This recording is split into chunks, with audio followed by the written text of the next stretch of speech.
Welcome back to the Uncle Bob Crypto Podcast number 36. I'm here with Jana Petkanic.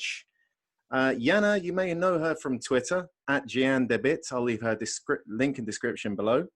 And she is the co-founder of Dorado and Blockchain Talks and has been full-time in cryptocurrency since 2017.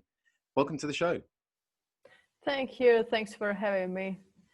Yeah, so as mentioned, I'm a co-founder of Blockchain Talks, and yeah, it's obviously events in Amsterdam, but we quit last year. And Dorado is a crypto dollar wallet for Venezuelans, and we have developed a platform, but we are going to launch around September this year. Okay, what are you best known for, for those who are unfamiliar with your work? I would say for controversial opinions on decentralized finance. Oh, I like it. Let's do this. Right. Well, first of all, let's explain to our viewers who don't know, what is DeFi? Explain it so a really stupid 8-year-old would understand it. Oh, well, that's rather challenging, but I'll give it a try. So DeFi is an abbreviation for decentralized finance. And what is decentralized finance? It's basically a fintech which is using framework of smart contracts or is built on blockchain.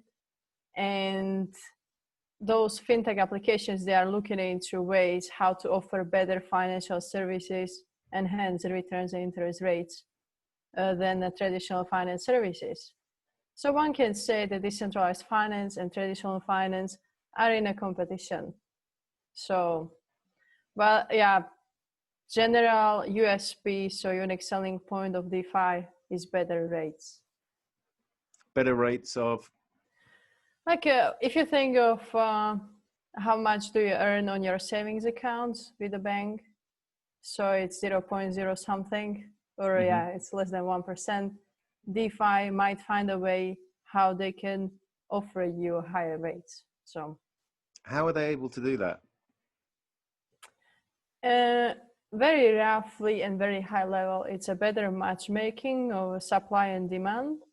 So with a bank, when you deposit your money, the bank is doing the lending of your money, but it's doing it for you. And you should be happy with the less than 1% interest rate. But in DeFi, we are removing many middlemen, and we are also automizing and streamlining many processes behind this lending, which banks are doing. And hence we are able to maybe match borrowers and lenders, so we can offer you higher rates. Okay, and so you're saying it's in competition with traditional finance. Can you tell us a little bit more about that? What the competition? Yeah, the competition, from perspective of decentralized finance people, there is this general narrative that decentralized finance doesn't like traditional finance because basically we are leveraging all the inefficiency traditional finance has. So let's say traditional finance has to pay for the physical spaces, banks, they have to have space and these kind of things.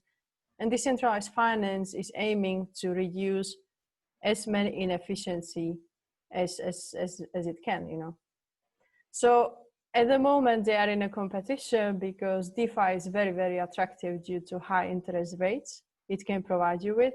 I mean, if you are depositing funds, you get a higher interest rate. And also maybe lower interest rates on the other hand when you want to borrow money. So therefore, they are in a competition because to build a decentralized finance application is rather easy. I mean, it's not completely easy, but once you know how to do it, it's pretty simple, And traditional finance, they have to pay people, they have to pay spaces, they have to, maintain the old traditional like process they were doing since many, many years. And so I would say DeFi application, DeFi world has unfair advantage.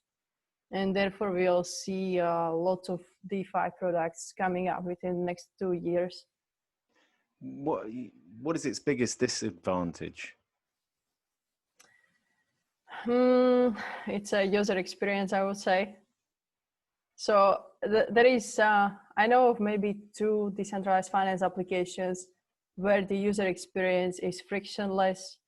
So there is no, this noise around that. It requires you to know what is smart contract. It requires you to know how to handle your private keys. And there is a lot of issues. I mean, it could be another like 2 hours we could speak about bad user experience in DeFi.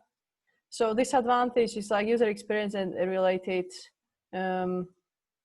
you have to take care of your private keys. So many people in DeFi who are like DeFi maximalists, they say that's an advantage, because you hold your keys and hence the funds are yours. But on the other hand, you have the user experience of like average people, so to speak, who just fear losing the private keys, and they want to get rid of the hassle which is behind, like, okay, where are my keys, and what if they are on the paper and I lose the paper? And there is like thousands of questions you would get from the people, In the past, when we are doing, I was working for a small consultancy company in the Netherlands, and we are doing consultancy also for clients who were running their own companies, which were not crypto related, but they were interested. Okay, so tell me, how do I buy Ether? Very basic stuff. And we lost them halfway, and it wasn't because of bad consultancy, It was because people don't like to, it's too much responsibility. To be sovereign, it's just too much responsibility, and not many people are ready for this. Okay, so if the end goal is mass adoption, give us the roadmap to mass adoption. Okay, I'll start maybe with obstacles which are on the roadmap, because it means once we remove the obstacles, then the mass adoption may happen. So first, I mentioned user experience. So that would be like a big obstacle, to remove, because when we don't find a better way how to do user experience in decentralized finance, we can forget mass adoption. So then second, compliance. Compliance is a very, very big topic in decentralized finance, because of course, like many people who are core into decentralized finance, they say, compliance, that's something like which doesn't concern us, because unless you do fiat on-ramp, off-ramp into your DeFi product, you can be considered as a protocol layer, and you don't have to care about KYC and ML procedure too much. But that's a very interesting moment, because if we consider, okay, so there is no fiat on-ramp, off-ramp, so how do we reach mass adoption? Will we force people, okay, so you exchange all your fiat into cryptocurrencies, so you only hold cryptocurrencies, and then you can use our product. I mean, I'm being extreme, but if we envision mass adoption with no fiat, so we avoid regulation, that's also, it's a very tricky part. And when it comes to KYC and AML, I have to say I'm really, I have a lot of insight due to the projects I'm working on to KYC and AML, and I have to say that it's very, very interesting. There is just a few figures. So KYC ML process is something which costs money, obviously. So you comply to, no one is like doing some terrorist, no one is financing terrorist activities through your platform and this and that. But worldwide, we spend on these KYC ML procedures, we spend about $600 billion a year. So this is the money we pay to lawyers and all the compliance officers to make sure that the money we are transacting on the platform don't come from terrorist activities. Whereas on the other hand, there is a figure which says, okay, in the world we have $3 trillion money laundered. And we pay 6 billion to find the 3 billion of the money laundered money. You see my point? There is a huge inefficiency. So we have a potential like, money launder 3 trillion. We spend 600 billion to find the 3 billion, It's, it's 99% failure rate. So therefore, many DeFi products, they are struggling with, okay, so, KYC/ML procedure, it's very expensive at first place. So you have to charge someone, to pay for the KYC/ML compliance. And you are conscious that this process is highly inefficient. So I think, we have to come up with something better. Well, there is already some projects, like I heard of some projects in Denmark, which are focused on tackling this issue. Can you give us a name, or is it all? It's Concordium. Concordium. Yeah, Concordium. The project was founded by someone, by a banker. So he was also very early in the internet. I mean, you can look him up. He's a Danish guy. And they are creating a solution for, to remove this high inefficiency in the KYC/ML. So I'm very, very curious to see this. Okay. And the third obstacle on the roadmap to mass adoption is, okay, when DeFi is big, what is the next, Because then we have like countries and we have monetary policies, which, are, I'm not saying they are reasonable, but every country, as long as there is a government, they want to keep monetary sovereignty because they have then the power over interest rates and you understand the structure. So you have central bank, you have commercial banks. And once we have DeFi being used, let's say, by half of the population worldwide, then the question is, okay, how do we go about crisis? Because now when there is a crisis, government can print money. I'm not saying that's correct, but I'm saying that, okay, if they would have been doing it correctly, they could really save a lot of, people from really, really, being hit by crisis. But the DeFi products, I don't see, how DeFi would be able to help in the future if there would be any economical crisis. Because who will lend you money if you have just defaulted on your mortgage or something, Who will lend you money? Not even the best DeFi product would lend you the money. But what government could potentially do, they could print money to lend it out to you. Yeah. I mean, that's not the best example, but you understand that the government could make up for, this gap, like, which is there when there is a crisis. And I think DeFi doesn't have the potential to do it. But I mean, let's see. I'm very excited about the upcoming products. Yeah, it's interesting actually, though, when you put it like that, that we put our money into a bank because we trust the bank. And in an economic crisis, like you say, the government can print money and they can loan it out to the banks, and that helps us. And it just keeps the whole ship moving. Whereas if you have all of your money on some DeFi product on the internet, and it's just it's your self-custodial, you could be in a lot of bother. So what we're looking at maybe is a crossover. Do you think that traditional finance and new finance, DeFi as everyone's calling it, do you think there's a potential for a crossover at some point?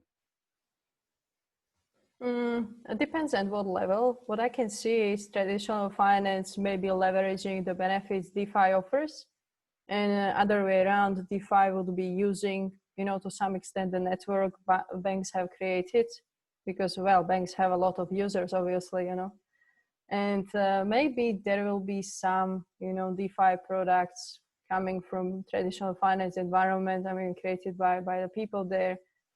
And yeah, maybe, but I don't see that's very likely to happen, because as we see some updates from the central banks, they are looking into CBDC, so central bank digital currencies. Mm-hmm. And it's still not clear what is the exact role for CBDC. There is some economies which say, well, CBDC will be a tool for government surveillance. But on the other hand, if you read a ECB paper from like a month and a half ago, which is the fresh press release on its update on the CBDC, ECB says, we are not sure about CBDC issued by the European Central Bank, because there is two reasons. So one reason is there is still 70% of economic transactions within EU done in a cash, Mm-hmm. which amounts to a half of the total amount. And the second reason is central bank doesn't want to have the hassle about, customer support, ATMs, and all the services the commercial banks are facilitating. Mm-hmm. So it's a bit like unclear what is CBDC as a digital currency issued by central bank,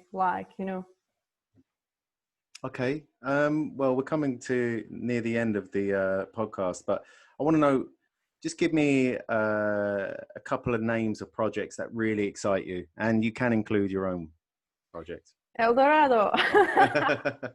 Of course. I'm very excited about Balancer. So Balancer is this liquidity pool launched like 2 months ago. I looked into the white paper. I'm a mathematician by background, so I was like, wow, that's very, very interesting. So, well, then Digifox Finance. Digifox Finance is a fresh wallet launched like a week ago. And so good it really improves the user experience. So yeah, it should be like, when it's fully developed, it should be pretty frictionless. And El Dorado. El Dorado, come on, tell us about it. El Dorado is a digital wallet with crypto dollars, and we are aiming for Venezuelan market. So there is 7 people like working on it, and entire team is Venezuelan except for me. I'm like a black sheep, but I'm a co-founder. So, and we are starting off in a Venezuelan market, and then the vision is to roll out to other markets. So, but more updates after we launch, because it's very, very delicate project. You were telling me that you went out to Venezuela last year, and it was quite the experience. Tell us about Venezuela as a country, your impressions of it, and tell us the relation of the project to Venezuela. Why is it Venezuela only? Okay, first about my trip. So my trip was, I think it was very memorable. Venezuela is a beautiful country. I can imagine back in the days, it was also a country, where you could enjoy a lot as a tourist. It has got very beautiful beaches, beautiful nature. But obviously, right after you land, you see there is something wrong with the country. So, it's obvious. The crisis is obvious. And no need to go into details. How does it look in the streets? Because obviously it's a very poor country. There is a lot of kids begging for money. And there is a biggest South American favela called Petare. There is like 1 million people living in very, very bad conditions. But then you have all over the place, there is all over the Caracas, there is a communist propaganda. So you have Chavez graffiti, and it's, you see that there is a lot of things wrong with the country. But why do we start in Venezuela is because it's a country with a highest hyperinflation at the moment. And it's been ranking in the top 3 countries over the last 2 years. And as I mentioned at the beginning, to develop a decentralized finance application and to roll it out to the market is rather easy if you are smart and if you know how to do it. So we feel very confident because I think you clearly understand what our aim is. If like people have something in their bank accounts called Bolivar, for instance, well, in this case, and it is losing value. Like at the moment, I think the hyperinflation is 1,000% a year. Can you imagine? Like you have some Crazy. dollars or pounds in your case in your bank account, they are losing like 1,000% a year. That's insane, you know. And lack of an access to stable money and lack of an access to capital is something which prevents people from doing better, you know, because obviously if you are a poor person but you have some good ideas and you want to start to do something, you know, you want to, I don't know, you want to sell some fruits or, you know, just very basic business, you just can't because your capital is inflating, you know, in value. And there is a lot of issues in Venezuela, like I mean, with government and these kind of things. But it's there is no need, you know, to point out what the issues are, because it's better like to be focused on, okay, solution could look like this and that, and let's put our energy and money into developing the solution, you know. Yeah. It actually sounds like a project that wants to make a difference. So it does sound quite exciting. Let's keep you informed and keep us informed, excuse me, and we'll have to get back to you when it's up and running. But thank you, Jana, for coming on today. Thanks I'll for leave having me. all of your information in the description below. Thanks again. Thanks for having me.